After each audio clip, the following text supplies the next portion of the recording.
នេះមកភ្លក់អីគេកាហ្វេទឹកដោះគោវ៉ានីឡា strawberry cream នេះឃើញអត់មានសាច់ strawberry នៅក្នុងនេះទៀតតែដឹងថារសជាតិមិនទេណានេះបើឆ្លងយើងមកញ៉ាំអញ្ចឹងហើយយើងញ៉ាំនៅចកា strawberry ហ្មងឲ្យដឹងថាអូ strawberry ហ្នឹង strawberry cream ហ្នឹងគឺចេញពីកន្លែងហ្នឹងផ្ទាល់អត់មាននាំចេញអត់មានទិញមកពីណាណាដាំខ្លួនឯងធ្វើខ្លួនឯងញ៉ាំខ្លួនឯង super healthy នេះមែនតែនេះកាហ្វេតាកូតែខ្ញុំអត់សូវចូលចិត្តកាហ្វេខ្ញុំអត់សូវចេះញ៉ាំផ្អែមទេនេះមើលសាច់អែមឆ្ងាញ់ហ្មងណាសំខាន់អត់តាមពួកតែដល់ឆ្ងាញ់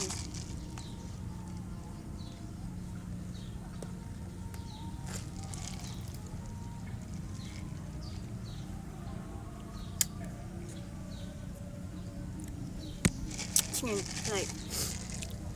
បើអ្នកគេចង់សាកអាចសាកញ៉ាំបានកាហ្វេត្រកូវ៉ានីឡា strawberry cream សំខាន់ strawberry ថ្មីហើយស្រស់វាអត់ strawberry ហ្នឹងវាអត់ផ្អែមទេវាអត់សូវផ្អែមខ្លាំងទេដោយសារ strawberry ធម្មជាតិយើងដាំយើងអត់ប្រើអីចឹងណាចឹងយើងប្រើជីធម្មជាតិហ្មងនេះនេះចាប់ដាំចេញផ្លែតែឃើញអត់ឃើញទេបែបយើងញ៉ាំកាហ្វេហ្នឹងហើយបើយើងស្ទើរជា strawberry យើងអាចបេះដាក់ថែមបានទៀតតែសម្រាប់ខ្ញុំប៉ុណ្ណឹងអូខេឆ្ងាញ់ហ្មងអត់ផ្អែមខ្លាំងទេមានជាតិកាហ្វេមានក្លិនវ៉ានីឡាហើយក៏មានជាតិគ្រីមទៀតគ្រីមstrawberry cream ទៀត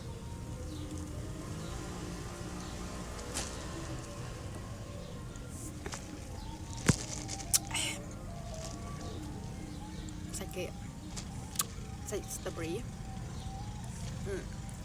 ហើយនេះជាគឺ strawberry សតធម្មជាតិពិតយេ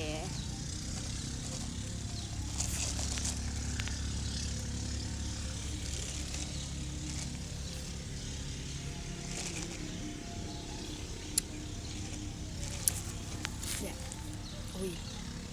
នឹងតំបេះផឹកមិញណាឥឡូវមានទៀតឃើញអត់ផឹកមិញបេះហើយម្សាយមានទៀតតិចទៀតបេះទៀតចេញផ្លែពេលណាបេះចេញបេះទៀតបេះហូតបេះអត់ហើយថ្ងៃហ្នឹងគឺមកវីដេអូហ្នឹងណា